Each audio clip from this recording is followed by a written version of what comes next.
Welcome to Not Near Mint. We've been waiting all week for Wednesday. Today is that day.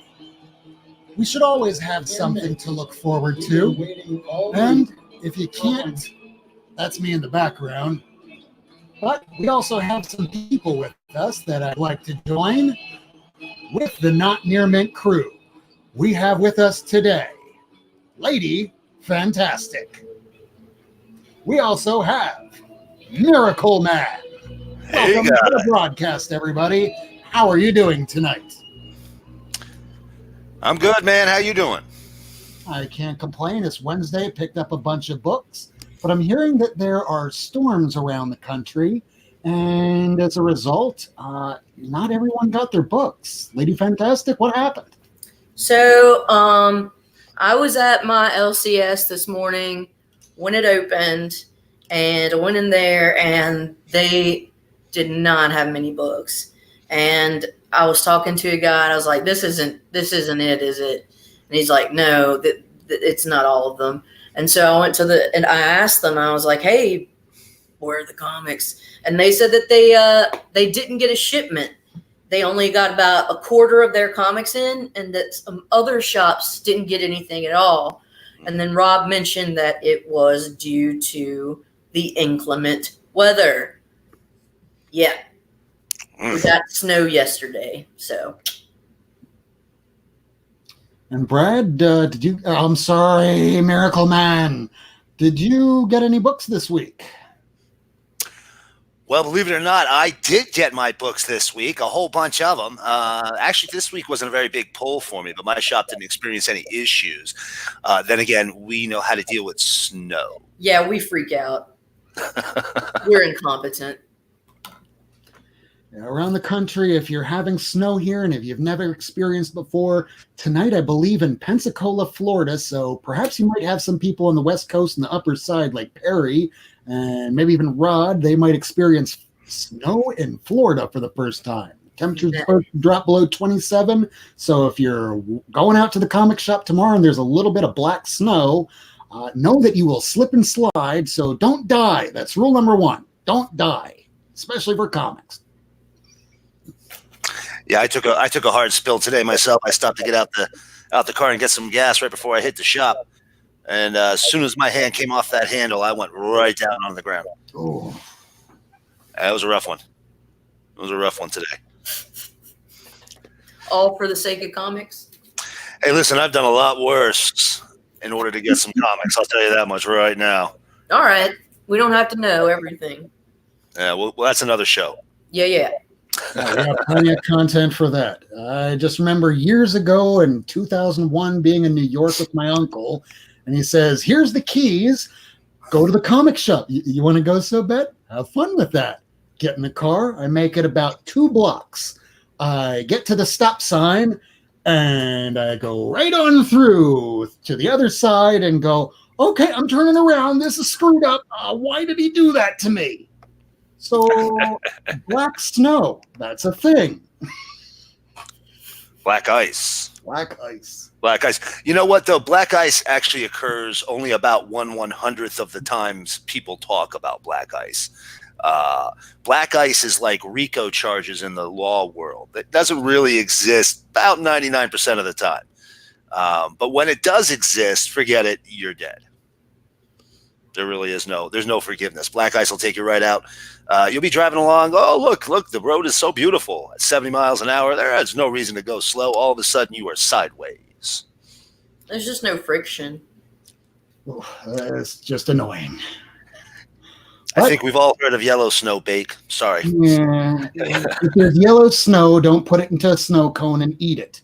It's like, know where you're getting your snow from. It's lemon flavored. Yeah, sure it is. While we're at it, do you want this fudge sickle? For the love of God. No. No dookie. Know who you're getting your snow from. This is the quality of the show we're putting out tonight, huh, guys? All right. We have devolved that low. Taking it to the top. Let's do Today it. That's is the going top. to be about worst local comic book shop experiences we've ever had. We're not just going to give you the lowdown of just bad experiences. We also want to fix the condition of the industry because we have some stake in the game. We have some skin in the game because we spend our hard-earned money every week.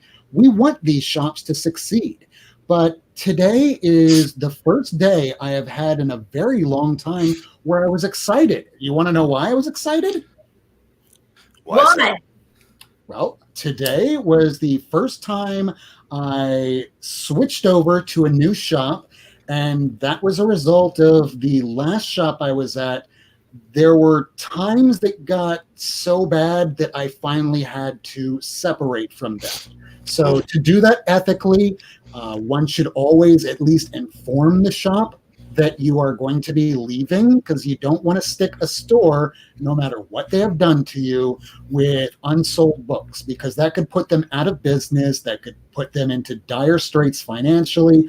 Out of business is one thing. Making somebody homeless is another. I don't ever want to destroy anybody's life. But at the same time, if we're spending our hard-earned money, we have to be able to endorse these practices.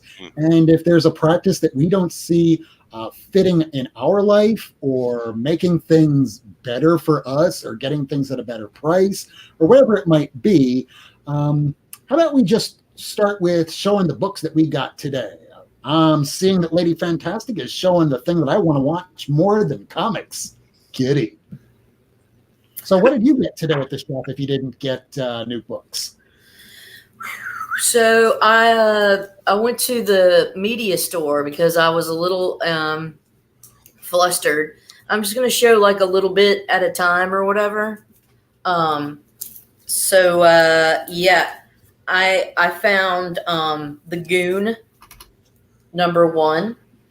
Oh, nice. I have a copy of this, but this was like, it was $1.25, so I picked it up. And then I'm trying to collect the first Avengers, the first new Avengers run, and these are just some fillers that I need for that run. And these are like 50-cent fillers, and that's why I got them. Because I'm poor. 29. Ooh. Nice. Yeah. 51. Very cool. 56. Nice. 58.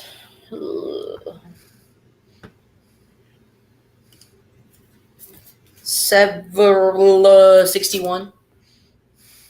Oh, nice cover. Yeah, that one's cool. I like This that. towards the end of the run, I think. Yeah, it's 64.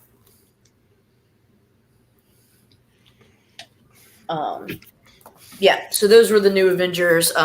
50 cents, and I'm trying to collect the run for the first new Avengers, so part of my priority. Okay, you guys can go to somebody next. I don't want to be like, if we want to jump around or whatever. Yeah, Miracle Man, what did you get today? So I'm going to show off, and I'm going to warn everybody first before I put this up. This is about to be PG-13 up in here. Oh, So be real careful. First of all, woo! Unsacred from Ablaze, Mirka and Dolfo. She's wearing a string. Same lady who did Unnatural. Just a fun storyteller, has a good time with sexual situations, but not necessarily sex. There's nothing explicit in this book. This you probably wouldn't want to sell it to your average under 12, but definitely 12-year-old. Possibly. I really enjoyed Unnatural. I thought it was good. I thought it kind of meandered a little bit in the middle, but had a solid ending to it. It was a good story. Great art. It's fun. It's kind of got a little bit of a cartoon feel on it. And Ablaze, I'm not too familiar with him. I believe Ablaze is doing this book, and if I'm correct, Vampire State Building as well. I think those are the two titles that I'm familiar with. So I picked that one up. That came out today. That's cover C or D, I believe. I might be wrong about that. It's cool. It's a cool book either way. Next, these acetate covers, man. I am digging these covers. Year of the Villain. This is the Flash number 82 right here. Great Captain Cold. I'm kind of digging Captain Cold with the beard here. That's been a recent addition. Now I'll say that one's a really cool acetate. This one here, still a cool cover. Hawkman, 18, Year of the Villain. But I'm not digging I dig the interior. I just don't think it works like the Flash one did. I don't think it works like the Batman 82 did last week. I think it was 82 where it was Bane, but they had the Batman Who Laughs on the interior. Had to get Superman. Big chunk of my collection is Superman in the 90s. Death of Superman, definitely huge swath in my collection. That entire era of DC Comics. And I followed Superman for years. I believe I haven't carried this series so much, or I haven't followed this series so much, but Superman's about to tell everybody who he is. He's about to give up his own secret identity, and I believe the storyline starts right here in this one. I haven't read it yet. Second time in about 2-3 years that Superman's identity has been revealed.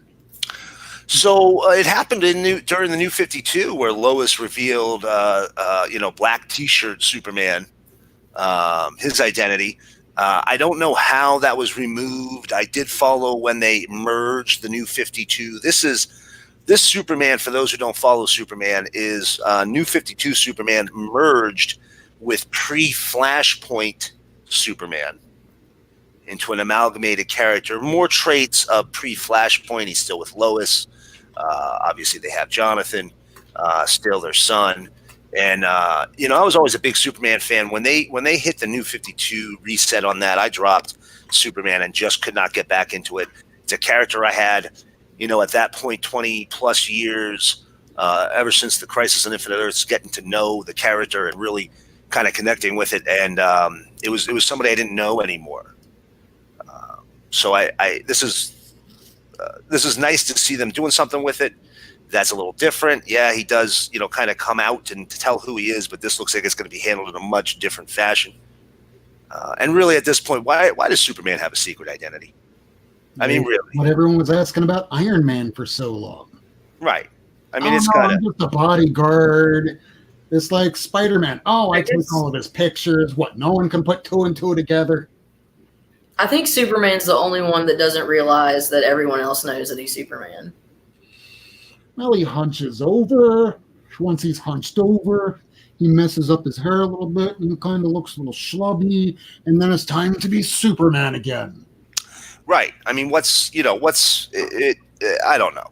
I know it's always been part of the character, but honestly, I think secret identities at this point are pretty useless, particularly when you're the most powerful person on the planet.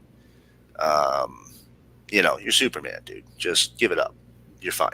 Move everybody to the Fortress of Solitude. Who's going to mess with you? What's somebody going to kill Lois Lane? Come on.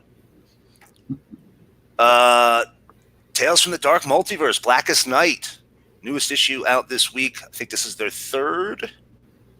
And let me tell you what, this is the first one that really takes a turn. And did not see where this story was coming from at all. Definitely out of left field. I read this one. Lobo has an excellent appearance in this for any Lobo enthusiasts out there. But taking the Blackest Night storyline and, the heroes didn't win. So that's basically the background on that one. And then, of course, I had to get X-Men #2 here. Love this Wolverine variant. I'm not a huge Wolverine guy. I don't dislike him. I just think he's vastly overused character. I think the 90s ruined my enjoyment of the character for quite a long time. But this one in particular, I just had to get that cover. Well, that's the last of my new books this week. I think I got a couple others. They weren't anything special, but I had to show this one off right here. Did you read the X-Men? Oh, I have not read the X-Men yet. I have not read the X-Men yet. So we have a reprint of Teenage Mutant Ninja Turtles issue 1. What print is that? It's printing Is it number oversized? 4. Nope, standard size. This is a number 4. It's the first color cover. Printing 1, 2, and 3. 3 is actually the most common of all printings, and it's the most commonly autographed. Because right when 3 came out, they were doing a big media push, so they were going around the country and doing autographs. A good friend of mine has a number 1 third printing autographed by Eastman. But this finishes off my first dozen issues. I've got most of the Turtles run, probably about half of it. But this finishes off the first dozen issues for me, so I was real happy to find this today. We're being told by Dan Piercy, no spoilers, but I'm pretty sure everybody knows in that first issue, Shredder makes his first appearance and dies at the end of the issue. Sorry, spoilers. Yeah. So I just have to say, Bake the Snake says, I love me some turtles. I'm going to make a full admission here. You know that Michael Bay Turtles movie or whatever that he did? There's a couple of them. I don't know, but I watched one of them. Straight up. They kidnapped Splinter and they were hitting him and hurting him. I was crying and shit. It was fucking me up. I was like, oh my God, they can't be doing this to Splinter. All right. Now you know. I cried in that movie. Is that the one? Splinter. Is that the one that has Green Arrow in it? In Turtles? Yeah. I don't know. Because there were two recent ones, and the second one had Stephen Amell is the actor. It had him playing Casey Jones, I believe. I don't know if Casey Jones was in this one. I just know that he was getting the crap beat out of him. I mean, yep. And my friends they looked at me and they're like, dude, are you crying? I was like, no. I'm not crying, you're crying. Shut up. That's my ugly crying. He didn't do anything to anybody. He's nice. Yeah, I mean, yes, the Arrow was freaking Casey Jones. Yeah. Yeah, I thought that actually worked out. I didn't really see the whole movie.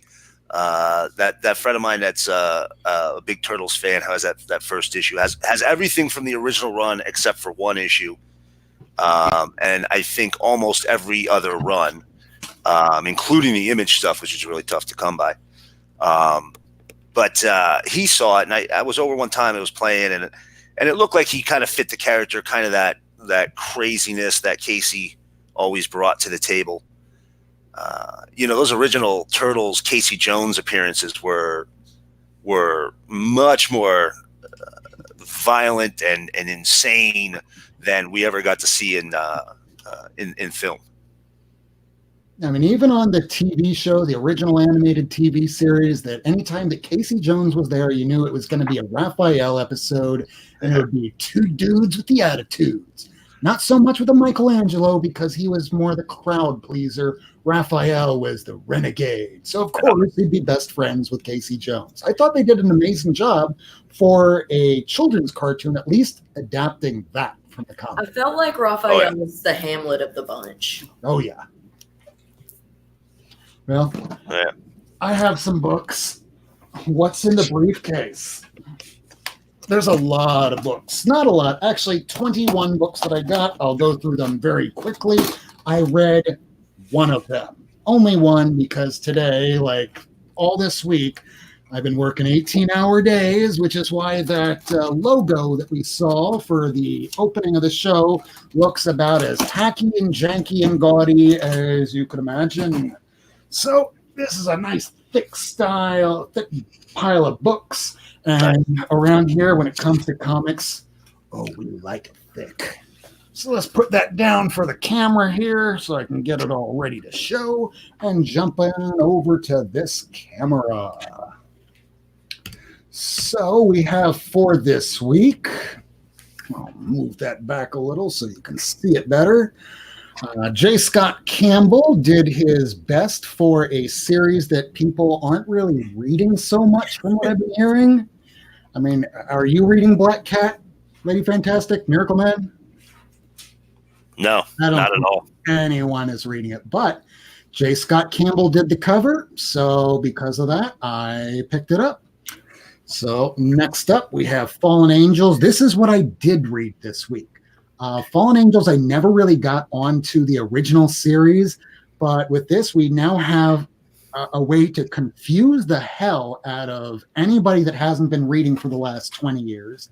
Because now Psylocke is also Betsy Braddock, but no longer Betsy Braddock because Psylocke is now Quainon. I think I'm mispronouncing that. I don't know. But so now there's a Psylocke and a Betsy Braddock as Captain Marvel. It's not a bad issue, but I don't see myself going past issue 6 on this. Meanwhile, Guardians of the Galaxy 11, History of the Marvel Universe 5, one more issue, and then I can read it in total. Chip Zdarsky in Invaders number 11. This is just a free preview. I'm not used to getting these, so get to see what's coming out over the next year. Morbius, there's 2 covers that I wound up getting, the regular and the variant. I didn't get the In-Hyuk Lee, but I am really digging this Kyle Hotz. This is the same artist that did the Carnage Mind Bomb, so you can see that the line art on this is very similar. It looks nice for a cover. Also, we have Garth Ennis back in his Punisher roots. Unfortunately, we don't have Steve Dillon because he passed away. It's unfortunate. We love Steve Dillon. Runaways number 27 with the J team now that the Runaways are now in costume. You'd think that I got the real thing. Man, I wish I would have got. I didn't. Oh, that's so badass, dude. Yeah, now I can finally read this version so that when I finally order the one from, I'll just say his name, Kyle. I won't give his name on Twitter because I want to buy it from him. Otherwise, I don't want to be arguing against myself for a book that I want, right? X-Men number 2. I really wanted to read this before getting on to the show tonight, but that'll come afterwards. Batman's Grave. This is Warren Ellis along with Brian Hitch. So if you like The Authority, man, you should be on this. Catwoman. I know not a lot of people have been on this after Art Germ left, but this is such a pretty looking cover, and I'm loving the storyline. And here's another thing that when you brought up these acetate covers, I'm loving the acetate covers, especially the Wonder Woman this week because she is in bondage. And if you're a William Marston fan and you know her roots, that's the one to get. But the acetate covers are going for $3.99, whereas the variant for cardstock is going for $4.99. So for $1 less, the acetate covers are nicer looking. Just my opinion. I could be wrong. Event Leviathan 6 is Bendis. I'm not saying anything else because, I hear this is a hot book of the week, but only as a result of the fact there's going to be a Green Lantern HBO Max series. They think it might be based off of this, but who knows? There's so many Green Lanterns throughout the universe. The Flash, issue number 82, that will make 82 issues. I haven't read of The Flash because they put them out every 2 weeks, and that's just way too much. Blackest Night. I really can't wait to read this. I really wish it could have been written by Jeff Johns because I have every issue of Green Lantern going back since the 70s. But if it would have been Jeff Johns, this issue wouldn't have been released until 2022. And here are the 2 Wonder Woman covers of the week. It's the acetate, and oh god, I love this cover. I mean, anything that looks a little bit like Betty Page, you got me. So those are the books for this week, which leads us into the next part of our conversation here, which is worst comic book store experiences ever. So who wants to start?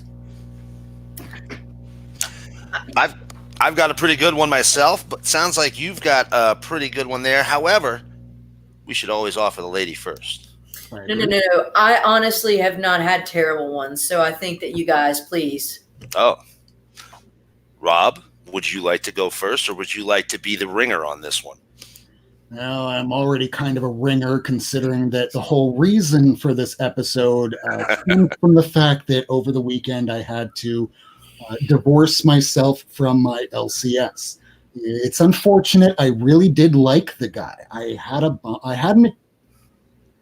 was kind of close to him. I don't get close to many people in real life, but I noticed that over the years that you would bring books up to the front and he would put a sign out front that would read, "We reserve the right to update prices at the counter." So I was told in the last several weeks by a few people that watch this show that they went into said shop and they pulled out some books, and one of them was like a Youngblood issue 2. A $3, $5 book. Brings it to the counter, whips out the price guide, whips out eBay, whips out Key Collector app, and decides to go with whichever one has the highest near mint value despite not being near mint. The show called Not Near Mint. Some people just want the book. If last week you were willing to let it go for $3 or $5, but this week you wanted to let it go for 10, you're upsetting people. People don't want to come to the shop as much and they feel uncomfortable. This was happening to me on a regular basis. This book that came out weeks ago, about a month now, because issue 11 came out this week. I missed getting that. But Give me 1 second. I'll be back. Oh, sure thing. So I was asking to get this book, and I'll drop Lady Fantastic out for a moment so I can get that a little closer. So I asked, I'll pay the $20. I'll pay for the $30. And he said, I can't do that. I went into the shop the week it came out, and there's a stack of at least 10 of them letting me know that he definitely got it. I said nothing. And it just kept building to the point I was asking, hey, I saw this book that you posted on Instagram, and I'm looking up the prices, trying to figure out approximately how much I'm willing to spend. And it was a book I'd probably go $80 to $120 on. He says $270. And I do my little cat laughing in the text. And he starts going, it's a real collector's item book. I sell to collectors. And it felt like I was being just condescended to. And it devolved like that until I made a post saying about, hey, just because some shop says that they're going to charge this much doesn't mean that they are the only game in town. And then it became like a passive-aggressive social media war. And I'm 40 years old. This feels like something you would do as a child. So initially I blocked him saying, you and I need to have a talk. And then I heard him bad-mouthing me to other stores. I was told by no less than 2 different store owners that not only does he call me a piece of shit, that piece of shit Rob Worst. Has he come to your shop? Has he given you a pull list? You know that he's a former drug addict. Jesus. Did he really say that? So then I come into another shop and I'm talking to the guy and he calls and he puts him on speakerphone and I'm listening as he says everything. So I get to hear him say, he's a former drug addict, right? This is me now, 28 minutes into the show saying, I'm very open about this. Everybody knows that I used to be an active alcoholic. I have been abstinent from drinking for several years now. This is why I am able to do this show. I am proud of coming this far, and now here I am being able to do this show, moving on. I don't have any bad words to say about the man or his shop. I know that they were practices I did not like, but I felt uncomfortable. And if you feel uncomfortable in something that is a hobby that you spend a lot of money for, then perhaps it's time to move on. I wanted to do it in a nice way, but it wasn't able to come to that. Because of those social media posts, I felt as though if I went in today to get those books, they might have been soiled or damaged, because sometimes your view can get very narrow and you think that this person is out to get you. My name is Rob Worst. I will never think that I'm hot shit because I have the last name of Worst. So this is me moving on. I am loving the store that I'm going to now, Frank's Comics, but don't update prices at the counter. Don't overprice things. Don't take 3 different sources, go with the highest value, and say, I know that was $5 last week, it's $50 this week. If you were willing to take $5 last week, maybe go, hey, this wasn't the way it was supposed to be, maybe a few dollars more, and people will be okay. But I'm pretty sure that there are ways to fix these problems. So let's jump around. Lady Fantastic or Miracle Man, do you want to go first? What kind of experience have you had that made you cringe or just go, what? Well, I wanted to say first off, in regards to your story, and everybody, I know we don't have a gigantic audience listening right now or anything like that, and but I wanted to say, I've been collecting comics almost 40 years now, and I've got some stories I'll share here in a moment. But first and foremost, in my personal estimation, and from my experiences with the many comic shop owners that I've dealt with, if somebody does that to you, that is somebody who does not respect you as a customer. That is somebody who does not respect that relationship. And this gentleman right here, he is somebody that is one of my hiring attorneys. I know him fairly well enough that he has been to this shop, and I'm not the only person that has had this experience. Yeah.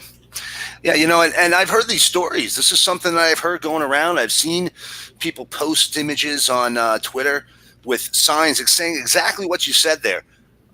We reserve the right to change the price at the counter because that gives us the opportunity to get the best price and for you to get the best price. Well, that's a lie. That's an opportunity for them to get the most amount of money. In the LCS model where you have a private owner, there's no corporate backing, you have no corporate structure. I'm sure we've all experienced it if you've been to more than 1 or 2 shops in your life, that they can be vastly different from each other, with huge personality changes from one shop to the next, and even the way in which you have to interact with both the owner and employees, if there are any, and stock can change from store to store. That being said, they don't have that corporate structure, so they have to be able to back themselves up. And I don't begrudge them making money on when they can make it. As a comic shop owner, you got to make it when you can make it on those back issues. But at the same time, there's a responsibility of that shop owner to take care of it themselves, not to have you do the work, to go and find the book, for him to bring it up and go, oh, easy chance for me to sock you for some money. So I'm sorry, I don't want to be on soapbox there with that one, but. So it's funny. I was talking to my mom the other day because I've never encountered this where somebody has something that's not priced and then you take it up to them to buy it and then they price it there. And I was like, dude, that's gouging. You can't do that. And it's lazy. Like that is a shittiest form. I don't know, man. It's just, it shows you give 0 fucks about what you do. Oh yeah. And why, if I'm going to put the time to go find that gem, it is so unfair for you to take advantage of my time. Fuck you. Sorry. No, that's very appropriate right now for that.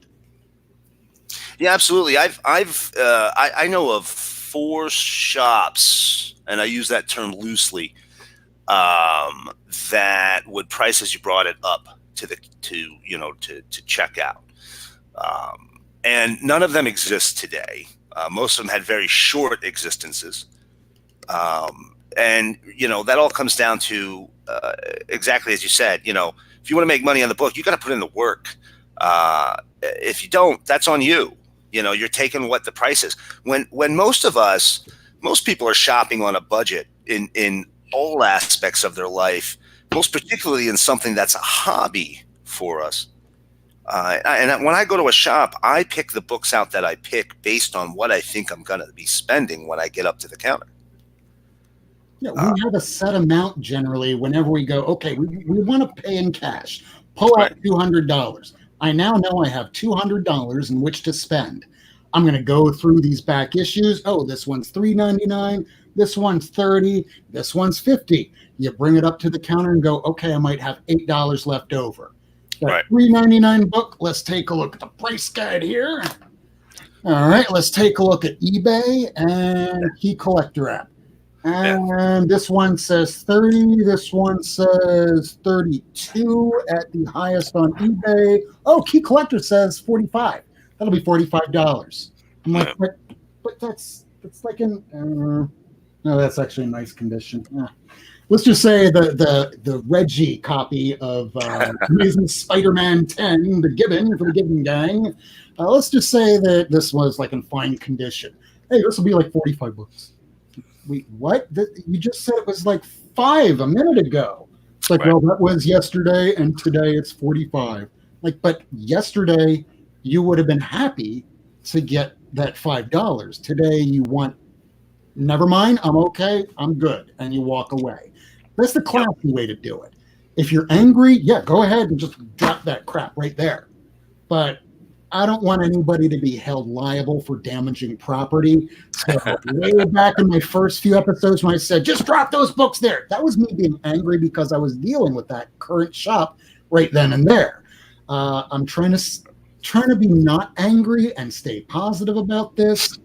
So we should probably think of some ideas of fixing these things. So if you're seeing a book that is $5 in a store, but they want to mark it back up, I get that they need to make their money, but ideas on how to fix this. If a book spikes, every shop owner or somebody that is employed for them should at least have a subscription to Key Collector app, so that way they get the notification the same time everybody else does. So then they can run to their box, mark it up appropriately. After about a week or two has passed, when that book has started to come back down, like that so-called first appearance of Hellboy in, what was it? Next Men 13, I think it was, where that went from a $1 book to a $30 book in the span of a day because Comic Tom Garcia did a video, and that book skyrocketed. But it's come back down in the last several weeks. You go to certain shops, it will still be up there. A shop has to do so much homework if they want to be successful now. They can't rely on laurels that have worked for them 30 years ago, 20 years ago, hell, even 5 years ago. I mean, remember years ago when you could, Lady Fantastic and I were talking at the beginning. Remember years ago when you could get that New Mutants 87 second print for $1? What happened? I don't know the comic book world as well as I thought I did, because it's changing all the time. And if you're not putting in that effort to find out what the price is, to make sure that people are getting a deal to make them want to come back, because we like to go to shops and hunt, but we have to know what we're working with. Otherwise, if it's an unknown quantity, it will frustrate us. It will knock us out of wanting to go to the shop week after week. Well, really, I mean, you're absolutely right. I hate Key Collector app. I'm just going to say that right now. I'm sorry, everybody. I'm sorry to the creator of Key Collector app, because I'm actually in a Facebook group with them, at least up until I stopped going on Facebook. I don't either. Key Collector app is, you know, from a fan standpoint, I appreciate them trying to help people find them. You know, but Key Collector is created these exact same type of problems that you're talking about. Not perhaps created them, but exacerbated them. The real problem, I think, and you know, what I've seen in successful shops that have been around for a long time and have a very solid, loyal customer base is they're not pricing the books based off of those weekly or monthly or quarterly spikes that occur, because, you know, that's what happens. It's just the same thing happened with the Atlas books. We talked about those a couple weeks ago. You know, the Atlas books, they announced, hey, Paramount optioned them. They bought all the Atlas titles. All the superheroes now belong to them. They're going to make movies. And all the Atlas books that literally nobody on the face of the planet gave two shits about, suddenly skyrocketed. People were selling $10 copies of Demon Hunter. You know, just they were going for way more money. This was 50-cent dollar bin comics all day Pure long. unadulterated crap. They're garbage. They are garbage comics. There's a reason that company only lasted a year. And there's a lot of comics that Key Collector app doesn't have that are great comics that I would consider Key. So Their list of pre-code horror, their Archie section there's a dearth. So there is some wiggle room, and they put on every single one of these variant covers that are like hot for the week it comes out, and then it's just the same 50-50 cover as everything else. It is no longer a Key just because it's a variant cover. Right. Key is a first appearance or a major thing that happens to progress the storyline. Bake the Snake said they need to separate from spec and stick with the facts. Here's the thing. Right. They're joined with CBSI. That's comic book speculation and investment. Right. So they will forever be tied to speculative prices, which might honestly be a double-edged sword for them. Oh, yeah. We'll see what happens. Hey, you guys remember the 90s? The speculators. No, man, it was fucking Blur. I mean, well, drank so much. I don't remember the 90s at all. Well, let's put it in comic book terms. In the 90s, as for those of us who do recall, how many people that collected comics at the time knew that person who bought at least 2 copies of every Valiant book that came out? Yeah, they were usually in their 20s and 30s. And, well, today, for me, they'd be like in their 50s or 60s. Right. But they'd go, hey, I told this one guy, he was the adult, I guess he was like their uncle of a friend of mine. I told him, get this Rye issue number 3 and 4. And he got it, and that was about maybe a few weeks go by, and Valiant Craters. That book that was like $50 is like $5. And he's pissed off that I told him about this. Yeah. Things change at a rapid pace. What you thought was $20 one week is going to be $5 next week. What was $20 one week is $100 the next week. Nothing is a set price anymore. There's wiggle room. Hey, I see this comment from Perry here, and you know what, Perry? I'm sorry. I'm really not trying to say anything bad about Key Collector or the developers or anybody that's involved in that project. I'm saying my dislike of it is because it's being misused in a way that I think is not good for the fandom or for long-term customer retention at comic shops. I mean, you just got to look at it from a business perspective. You have to decide how much is it worth to squeeze out that couple extra dollars right now compared to saving that customer. And that's clearly not what Key Collector's intent is. They're not trying to help comic shops gouge anybody or anything like that. That's clearly not their intent, but that's what's inadvertently occurring here. And really when it comes down to the shops that I know that have been successful and have cultivated that long-term, they're not pricing based on those peaks and valleys anyway. They're pricing, I know what I bought this collection for. I know what I based that on the books that are in here and what I thought I could sell them for. And when you get a sustained peak, then you go back through and you price it up. But for stories like with what Rob just relayed, where somebody's pulling out that app and going, "Hey, let me look at this app and see what it is," that should be something that exists and should primarily be used by the fan. And the fact that it's getting used by comic shops is actually probably, in some instances, hurting the fan. Stop, Miss Kitty. Sorry. Oh, an old comic smell. He has it right. Way back in the day in the 90s. See, I do remember something from the 90s. Anything comic related, I remember. This movies, I remember. Daily life, I don't remember shit. So Wizard back in the day, yes, they would tell us all to go out and get like 2, 3, 5 of the same book. Me this week, I rarely ever get 2 of the same book. And if I do, it's usually because I'm giving something away. I still owe a book to Night Tiger, which hopefully I'll get a chance to send it out in the next day or so. But these books that I wound up picking up today, the 2 covers for Wonder Woman, and this is a book I kind of plan on dropping soon. But I love both of the covers. The art was fantastic. And I am going to be happy to be stuck with these books. I'm okay with that. I will read one of them, and the other one will be to go, hey, this is really pretty. Want to take a look at it? Okay.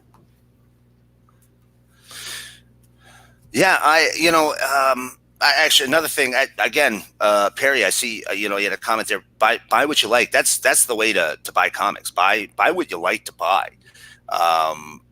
People. I can't tell you how many times people have asked me about my comics. So how much do you think they're worth? And I'll tell you right now what my entire collection, which just cracked 20,000 this week, is worth. $0. It's worth nothing. Because I'm never going to give it up. I'm keeping my comics until my kids throw them in a dumpster because they got my ashes sitting on the counter. Okay, my comics aren't ever going anywhere, so mine are absolutely worthless. I understand there's some people that look into their comics as a value. I'm gonna store this. I'm gonna keep this. Anybody who collects silver and back bronze at this point starting to kick in, and some of those key copper books are starting to be real good investment books, but. If somebody's buying into stuff like that, that stuff's going to retain the value over a period of time because, it is exceptionally rare. But just like in those 90s, man, those crazy days of the 90s, I'm telling you, I never once bought Turok yearbook #1. Never once bought it in my life. I have 3 copies sitting in my collection right now, because everybody else on earth bought 2, 3, or 4 of them because it said #1 on it. I learned at a very young age. I can't remember whether it was Turok 1 or Bloodshot 1. All I knew it was that stupid chromium cover. But I was a dumb 12 or 13-year-old kid, and I was at the swap shop down here in South Florida, and you can pay $5 and just set up some tables, put whatever you want out for sale. I had some dude that was also selling comics, older gentleman, a goat, I guess you'd say, and he saw that I had a Fantastic Four 48 in crap-ass condition. He said, I'll give you 20 copies of Turok, Bloodshot, whatever the hell it was, for that one copy of Fantastic Four 48. And I'm going, well, Harbinger's like a $200 book now. Okay, because Valiant is like printing money. No, because as Perry said, I'm going to throw that comment back up here because I like Perry. He's one of the best among us. I love Perry, and that's not the one. But yeah, buy what you like. No, not like that. It's okay to love your comics, just don't love your comics. Between, I'm just grabbing a random one here. If you're going to invest in something, invest long-term in stuff that will hold some value, like original print of this, rather than buying like 20 copies of this. Which isn't to say that maybe 20 years down the line that for some odd reason that might be something. Yeah, what Lady Fantastic has right up there on the screen right now, the Captain America Annual #8, the Mike Zeck cover, love that cover. Buy that. If you can go a little bit older or save a little bit more, buy that. As my attorney friend that's also in here right now, Ricardo, I know that you want to get that new Mutants 87 second print. Just save a little bit longer and get that first. It's a 90s book. They printed a ton of them, literally tons. Probably more than 1, 2, 3, maybe 10. I don't know. Comics are heavy.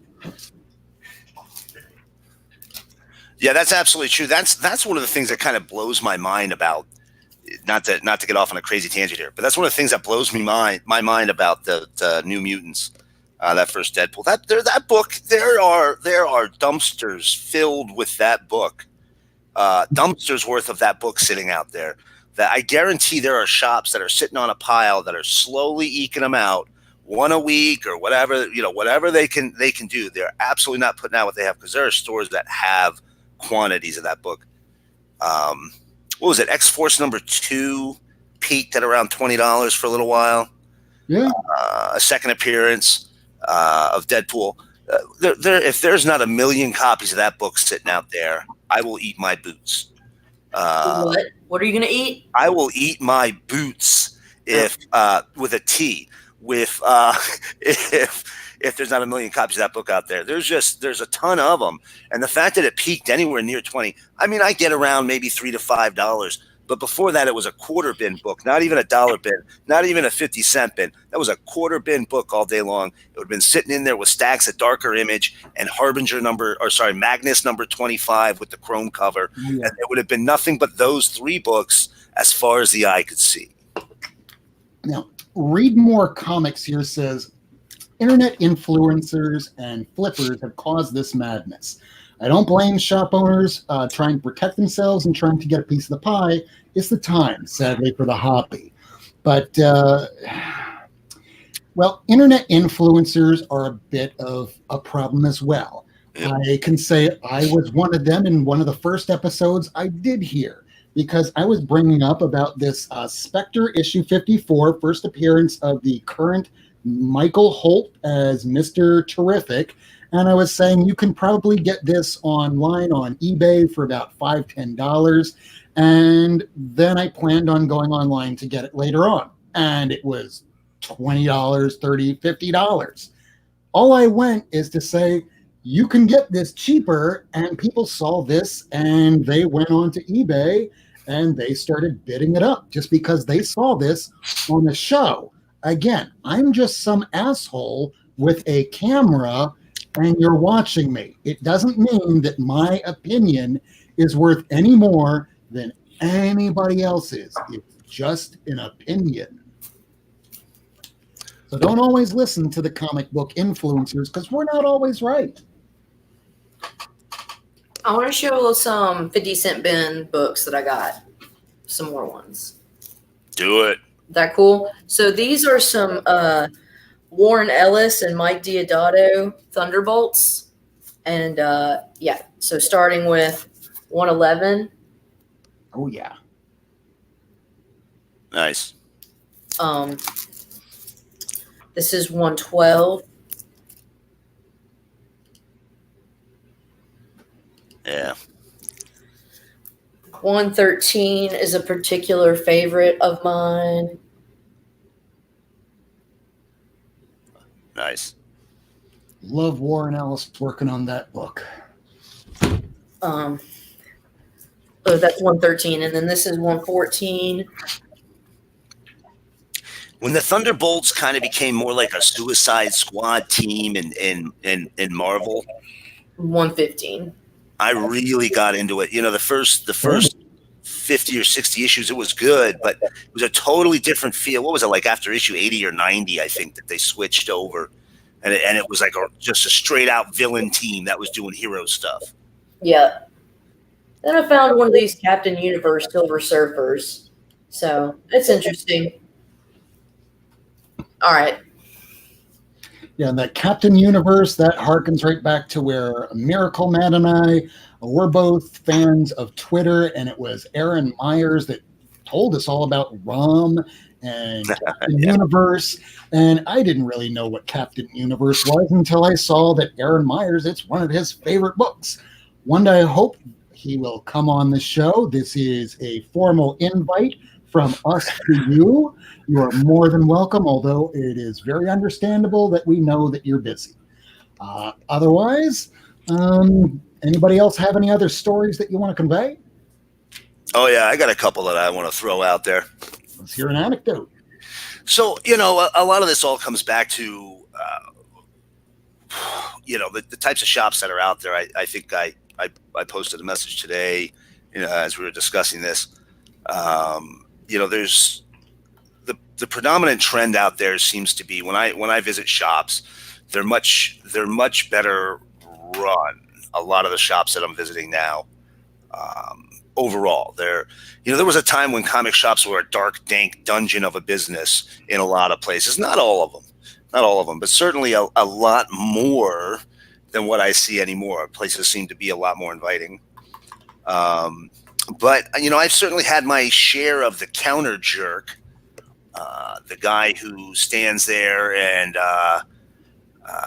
maybe makes fun of every other comic that somebody comes up and places on the counter to buy. Oh, what are you reading that for? That's junk. Like the dude in The Simpsons? Yes, very much comic book guy. Very much comic book guy. You know, there was a time when, you know, I think in the 90s, and this might have just been at my particular LCS at the time, which thankfully is long closed. But one of the guys who always seemed to be leaning on the counter on Wednesdays, he didn't work there. I remember he was just always there, hanging out. Usually looked like he just came out of the pizza joint, if I remember correctly. But he was clearly a fan of Neil Gaiman's Sandman. You guys remember the type. I'm not even going to say what I think. I love Sandman too, but no one should condescend to what another person is reading. Right. Because if they're spending money in your shop, you are making that money. It doesn't matter if they're reading My Little Pony as a girl or a boy. They might be a brony. It doesn't matter. That's incoming revenue to your shop. Right. If you're condescending, Money is money is money. yes.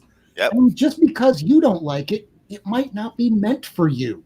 My Little Pony is not meant for a general 40-year-old man. It's retail. It's not critiquing. Yes. That's all it is. And retail, I have to keep telling people this. When you are in any kind of retail, doesn't matter what it is, my opinion doesn't matter. Your opinion doesn't matter. Everybody's opinion matters. It matters to the most amount of people because you want to attract the most amount of people. You don't want to knock away somebody that might be able to spend hundreds of dollars later on down the road just because you made some offhanded comment that made you feel better as a big, strong guy or girl to say, yeah, little boy, little girl, you're reading crap. Yeah, I don't know who told you this was good. They're not going to come back. Yeah, it's foolish to alienate potential customers. Yeah. I remember that same shop with the Sandman counter jerk, and this is in no way a negative story on Neil and at all. Neil Gaiman seems like a wonderful guy. So not his fault. It was the counter jerk just happened to be a Sandman guy. But same store.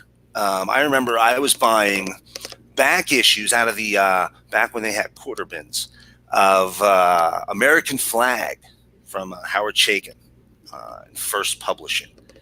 And, I probably shouldn't have been buying it because if I remember correctly, I was about 14, 15. But I think the reason I got into the book is because I picked up issue 34 and there was we will say, large scene of semi-dressed individuals.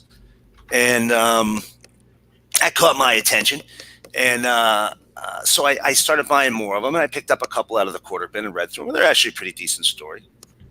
And this guy who worked at the counter absolutely did not like Howard Chaykin. Didn't like his work at all. He can be abrasive. I get it.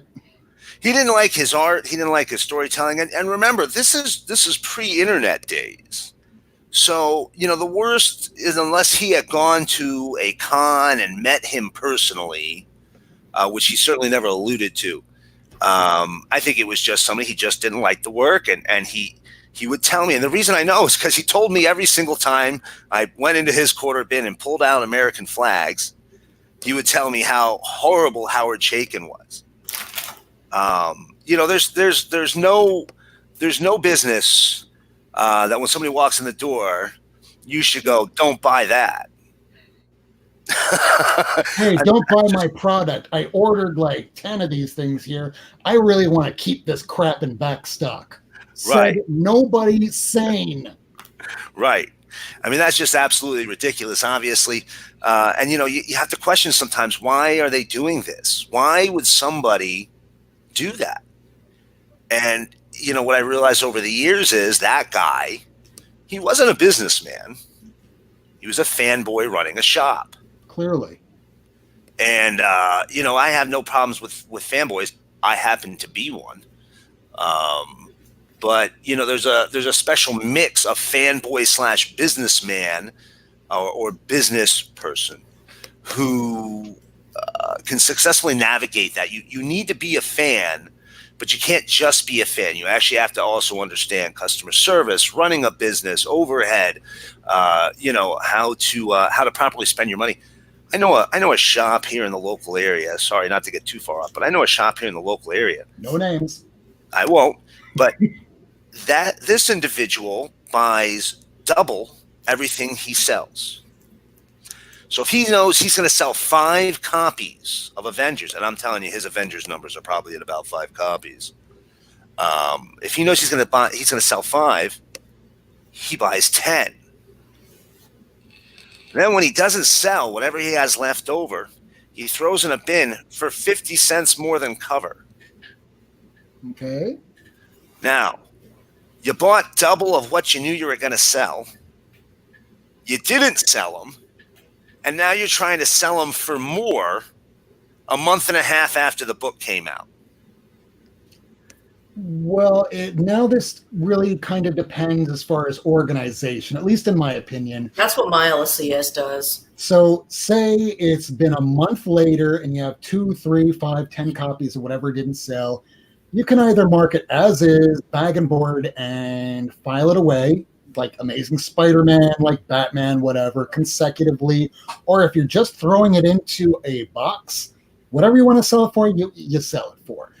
But I understand marking something up $1 because you put it in a bag, you put it in a board, which costs money. You filed it so people can access it easily. You have to pay for the lights. You have to pay for the store, the brick and mortar, and really it's a convenience fee. If you wanted a comic book so cheap, you might be able to get it off eBay cheaper. You might be able to get it off LetGo cheaper. You go to a comic store and you pay $1 more. Okay, it's the convenience fee of doing it. But overall, they want, or rather, they should want to clear inventory because these books are coming out every Wednesday, more and more and more. The volume keeps increasing as well.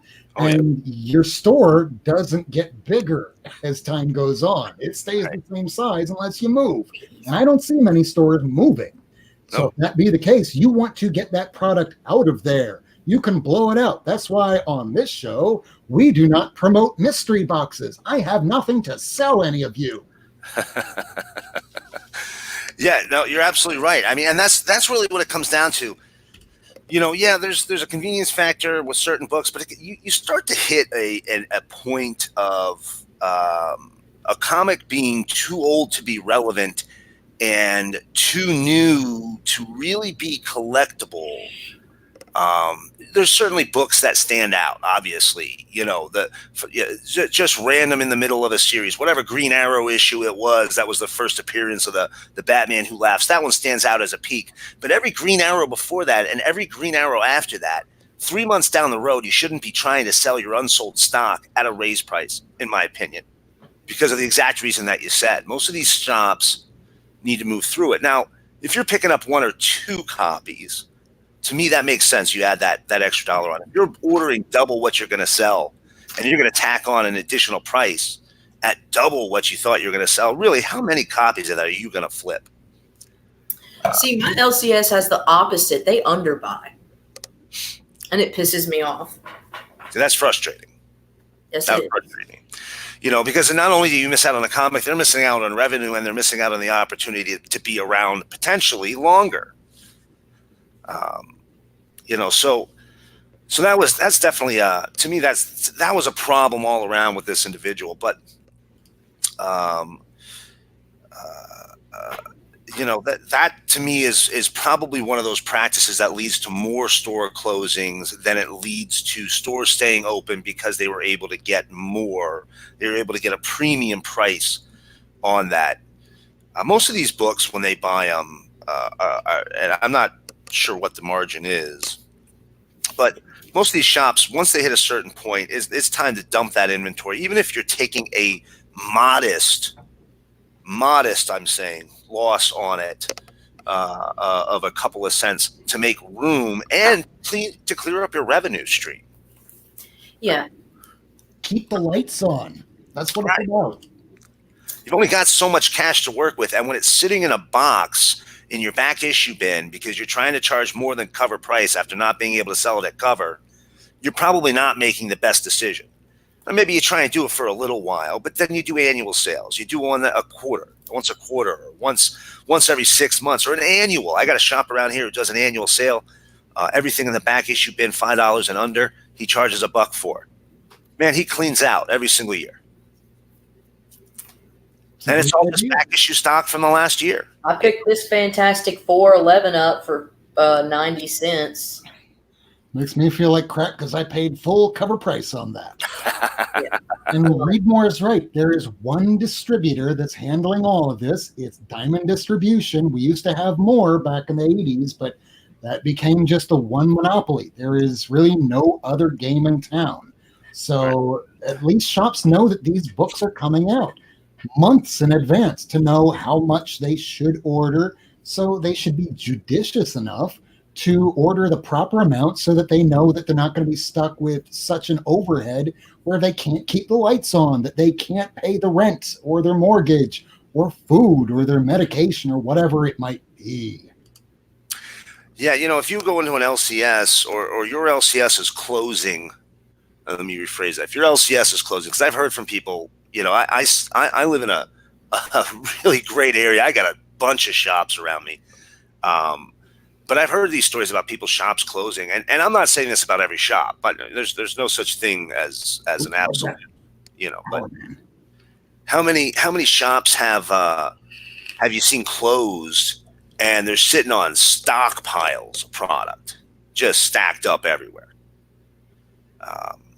which ends up getting dumped at 10 cents on the dollar to another store, at best. And the general reality is if something's $3.99, the shop is probably getting it for about $2. So they're making about maybe $1.25 or so off of a regular cover price book, minus shipping expenses and their time being there at the shop.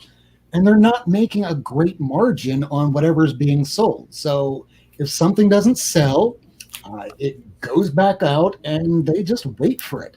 So for us to do something to help the comic book store owner, have a pull list. I mean, we know what we're getting from week to week on a general scale. At least there's Key Collector to let us know what might be coming out over the next week. Or you could watch Simple Man's Comics. He puts out videos every week letting us know what final order cutoff is for the Mondays a month in advance. So that way you are prepared. There's avenues that you can find on Facebook, on Twitter, on Instagram, on YouTube right here. You're not going to find it on this channel because I don't have that time. But there's people like Perry. There's people like Rod the Rican. There's Comic Jabroni. There's Comic Tom. There's Simple Man. There are so many people that if you wanted to stay abreast, all you have to do is do your homework and just know what you like. Don't buy something just because you think everyone else is going to like it, unless you might plan on reading it. If you plan on never reading it and it's just going to take up space, why do you have it to begin with? Right. And I know I'm not a guy personally. I'm not a guy who chases down keys. It's never been my focus. I want to buy a series.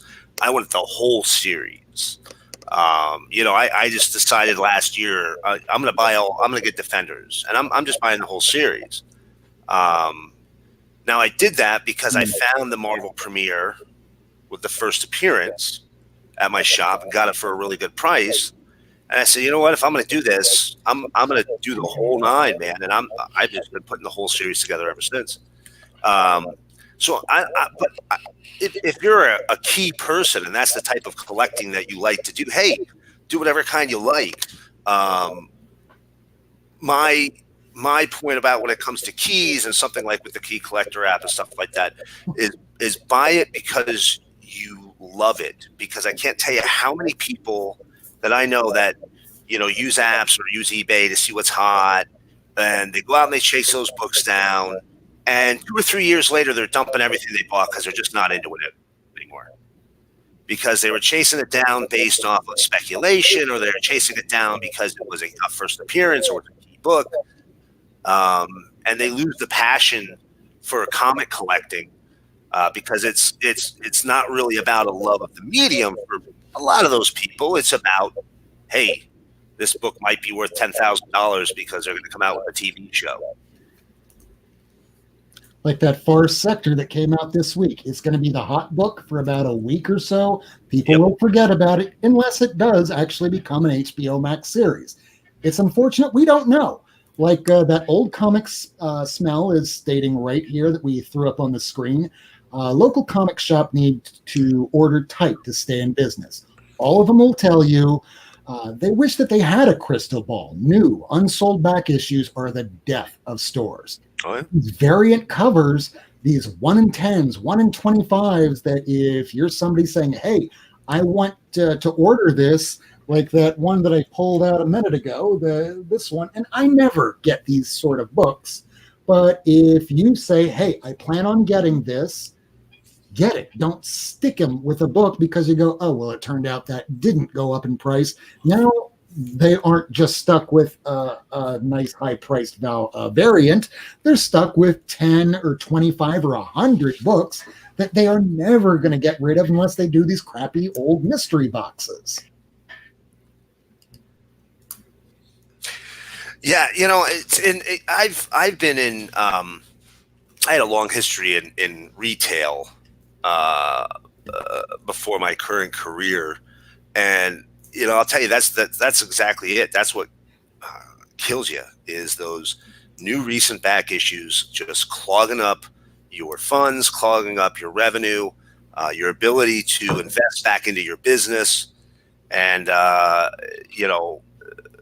if they're not dumping that stock, they're going to drown in it. I once heard a story from a guy that said, whatever you order in your first 3 months at your shop, you'll probably be sitting on half of it still when you close for the last time. When your store finally closes, half of the stock that you ordered in the first 3 months will more than likely still be there. Yeah. Because everybody's guessing. It's a guess at the very beginning. You don't know what you're going to move. You don't want to put in too much, but you don't want to have not enough.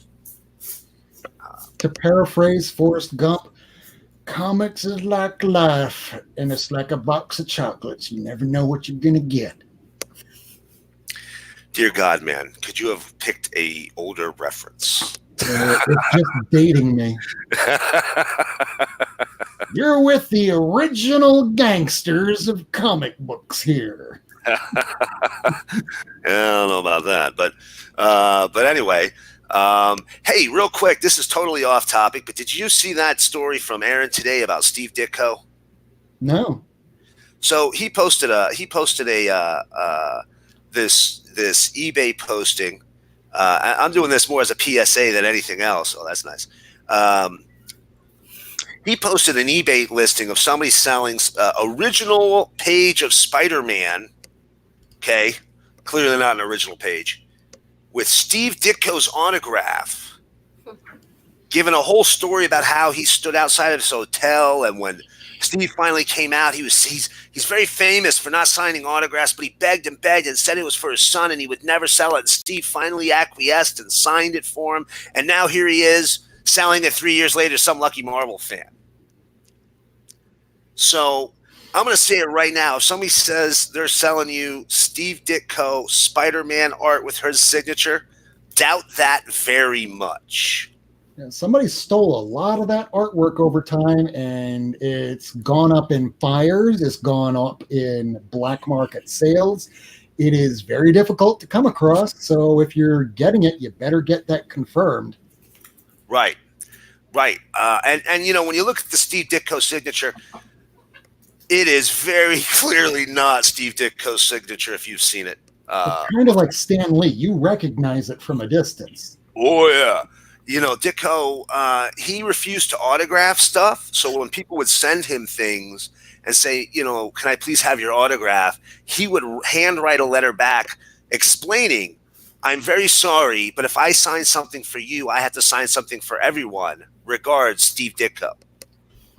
Now, that's the funny thing that Aaron Myers posts on his page. He'll get people that will write a letter to Steve Ditko, famously being a hermit, and he would write letters back to people. Yeah. And people just frame that. That I would believe as being the real authentic thing. If you see some acerbic, acid-like diatribe, or just a slight little kind of like condescending note, and signed Steve Ditko, it's probably the real thing. Well, here's the thing. I think the joke's on Steve Ditko because he wouldn't necessarily write much less if he would have just signed his fucking name instead of like writing a reason why he won't. But hey, maybe it's for the principle of the matter. It was. It absolutely was. Ditko was an objectivist. Yeah. He loved Dan Rand. There was a lot of things. He was. He was also pretty extreme near the end. I'm Rand like lover. Yeah. And anytime I see, I do not say that I'm sorry for saying this, but this is the reality. I hear somebody say, I am an Ayn Rand fundamentalist. I go, no, you are a Republican that likes to smoke pot and get laid. That's funny. That's about it. Yeah. And you're really selfish. Meet more people from the bottom to the top and get a more well-rounded worldview. Otherwise, very narrow. And I'm seeing here that Hunter Thompson, this is something that, yes, I'm dressed in a suit. There's a reason for this. It's not because I want to act like I'm better than I am. I am a court reporter. I work 18 hours a day, and I don't feel like changing when I get home. And, well, all the people that are like Conan O'Brien wear suits. Why the hell don't I? Yeah, see, I don't have the camera on me because I'm not wearing anything. Oh, no pants. Just to make everyone feel better, I'm wearing pants. We always wear pants on the broadcast. Now, that sounds unreasonable. No one wants to know what's going on down below, so I don't want to have to give them any ideas. So anyway, I had one more story that I wanted to share, and this one did not happen to me personally, but I witnessed it, and it was kind of weird. And you know, I was hoping maybe we would get some other ladies in the chat, lady comic collectors in the chat here that might be able to speak to this one, because you know I. As I'm sure you can tell by A, my voice, and B, my name, haven't had to experience this, but I have seen women comic fans enter shops. And I've seen a couple of different things. I've seen both a very dismissive attitude exhibited towards them. I've also seen people perhaps subconsciously steer female customers towards what they would assume were female preferred comics. What are girl comics? Well, in the early 2000s, Fables was a big one. Now, I'm going to say, first of all, Fables was badass. Hey, there's a girl comic. Captain America This is a comic for ladies. Definitely. Only the finest ladies. You know, I definitely have seen that happen. Again, it hasn't happened to me, obviously, but I've definitely seen that happen. And you know, I don't think maybe not always necessarily that person realized what they were doing, but the absolute best comic shops I've ever seen, what they do is they talk to that new customer. They ask them what they're into. They ask them what brought them into the store. Just like you do, you know, in a normal human conversation, you would try and get to know that person and what they like a little bit. And I'm sorry that this is purgatory here. I had to put this one up because we put those horrible covers up. Oh yeah, we're going to be revisiting worst comic covers of all time. Oh yeah, every now and then. Today's not that day, but yeah, that one's. Oof. And I had to share that one. But yeah, I've seen that happen so many times, and I think the shop that I visit now, absolutely, hands down, this is a guy who 100% gets it. I can't tell you how many times I've seen people walk in, you know, everywhere from the expert to the uninitiated, and you know, he's talking to them. What do you like? What are you into? What brought you in? You know, what type of things? What characters? And it's very much an organic conversation where they're going back and forth. And if you walk into a new store and the owner does that with you, I'll tell you 100%, that's the shop that you should stick with. Shows they care. Right. Shows they care. Well, and I would also say that, like other things, there's only going to be a certain percentage of individuals that come in that are going to be brand new collectors. Mm-hmm. So there's still going to be females that come in and know what they want. But I used to work at I used to work at GameStop in college for a job. I was treated like shit. Like I got ignored. People like the dudes assumed that I just didn't know shit about the games or whatever. And like I gamed a lot. It's interesting. I have not experienced that in the comic community. Um, but I just feel like it's different if you know the stories and it doesn't really matter who's talking about. I don't know, man.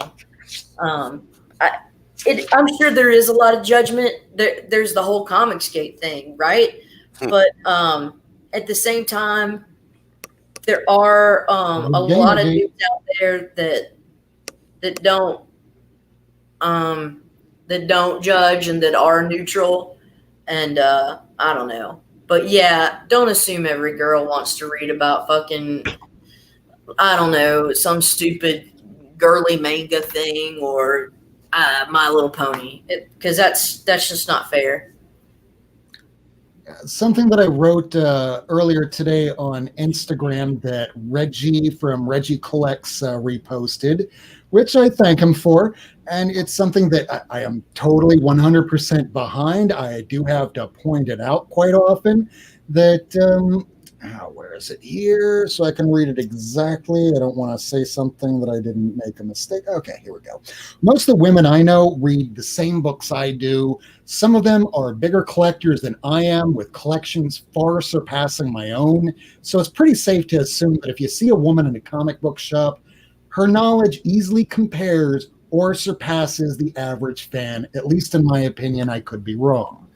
Now, you see a woman in a comic shop, and you try and go up to her going, do you want some girly comic? She's You're to piss me off. We know more than you. I'm gonna let you go fuck off. Yeah. Cupcake. I'll go pick you out an Archie.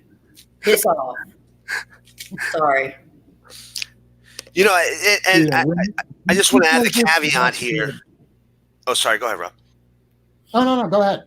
I just want to add the caveat here. You know, everything that you hear myself, and I don't want to speak for Rob and Lady, but I'm sure they're on the same page. We're definitely not saying this is all the shops out there. Obviously, there's wonderful shops.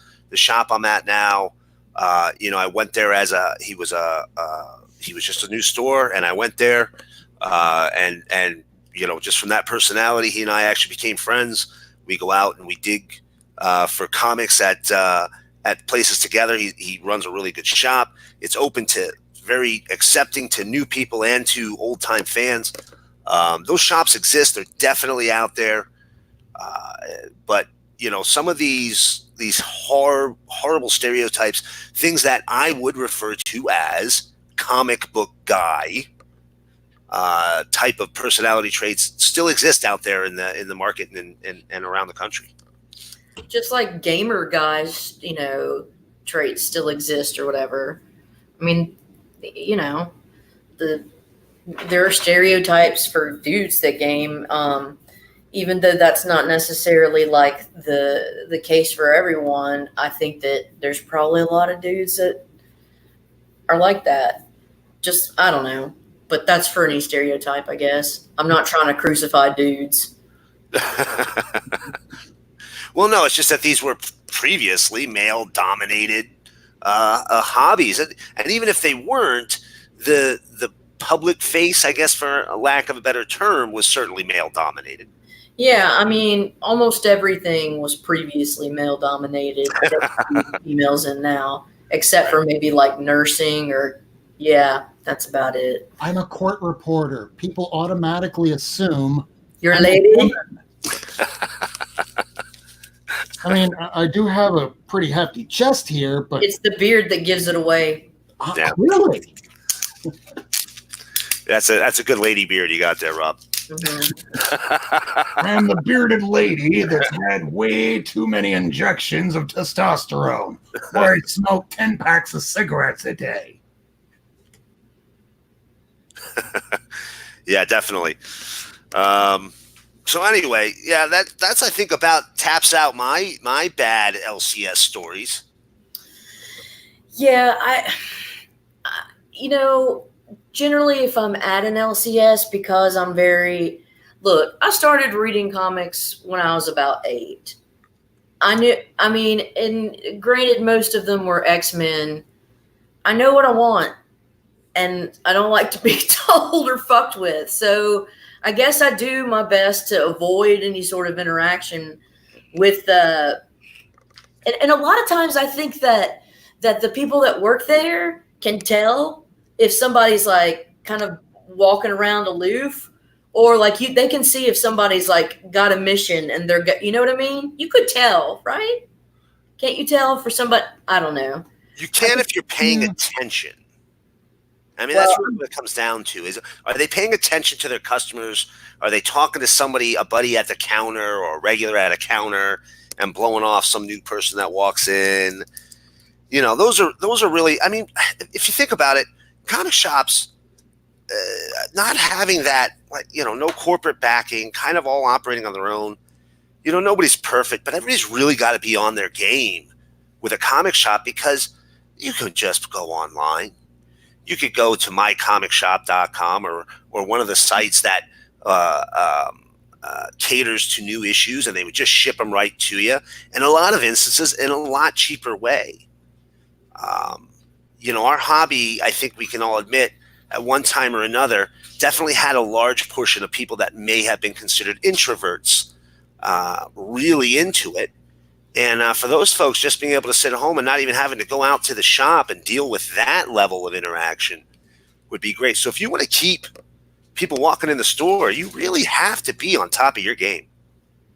Yeah, that's agreed. At the same time, man, it's also like if you find a good LCS, it's like a family, you know, and it's cool to see them, and you get to just say what's good and, I don't know, shoot the breeze.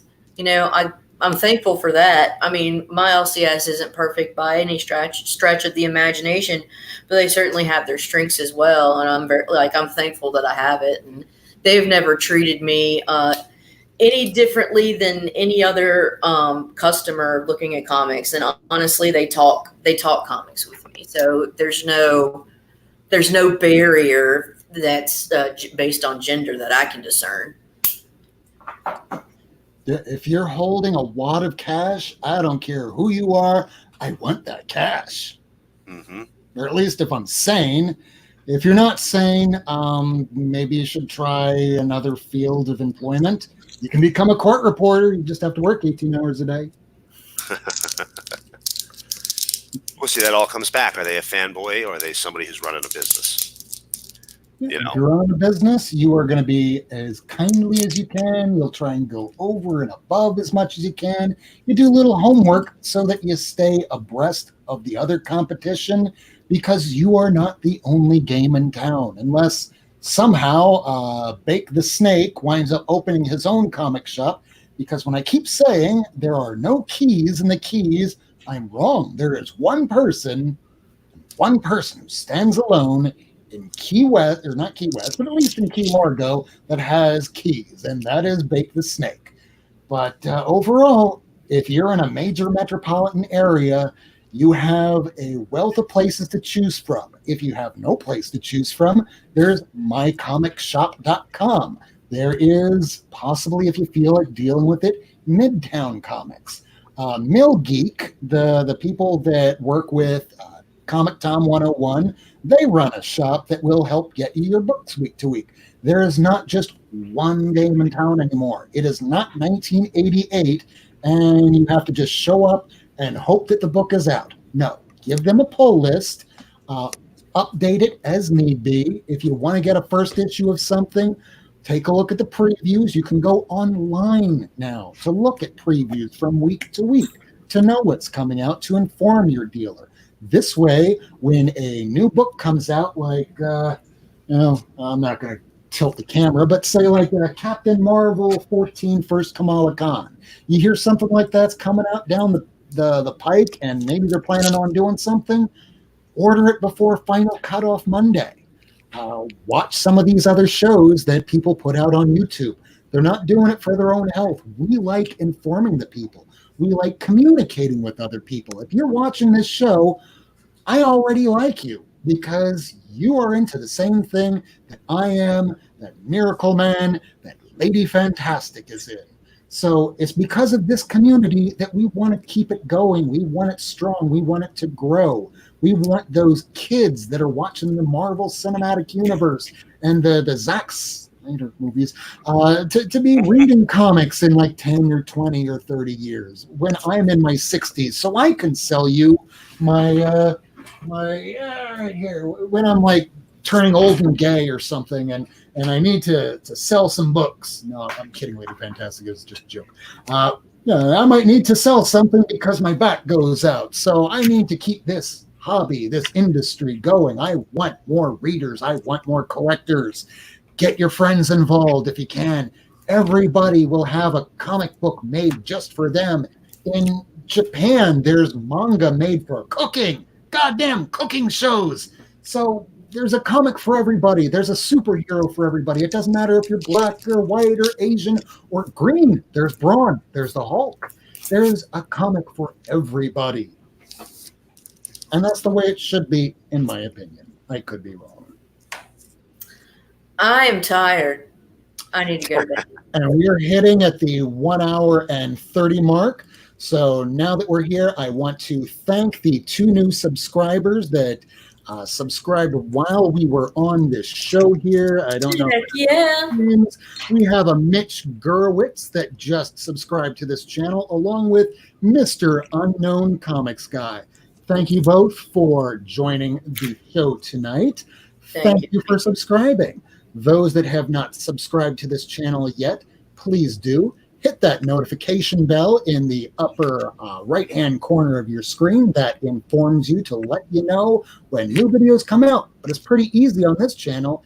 We will be back every Wednesday at 10 p.m. So how about we do a little bit of promotion? Lady Fantastic, do you have anything coming up on your channel or anything you plan, period? I have something coming up, but I don't know what, but it'll come on. And I'm working really hard on a work thing right now. So planning in my comic life is not exactly a priority. But I love you guys. And thank you for joining us week after week, Lady Fantastic. I hope to see you again next Wednesday. Miracle Man, do you have any last words? Anything you want to promote? Anything you're doing on your Twitter? I'm not doing anything, but I would love to promote my friend Chloe Handler on. She's doing her Kickstarter right now. Amazing Gators Part 2, Wrecked Career. Head on over to Kickstarter and check it out. The first one came out last year. It was the funniest book I read all year. It definitely expects you to know a little bit about the Twitter comic book culture. So if you don't know anything at all about it, you might be a little bit confused, but it'll still be a fun read either way. So go on over and check that out if you get a chance. All right, will do. So I'm throwing up everybody's comments here at the end. I want to thank everybody joining us live for the show tonight. Glitter and Duct Tape, Comic Assassin, Ryan Bunty, Hialeah Comic Bro, The Old Comic Smell, Goat99, Ricardo, Jose Rodriguez, Vacas, Comic Man Andy, Mitch Gurwitz, Read More Comics, and everybody else. Perry, I know you were in the chat.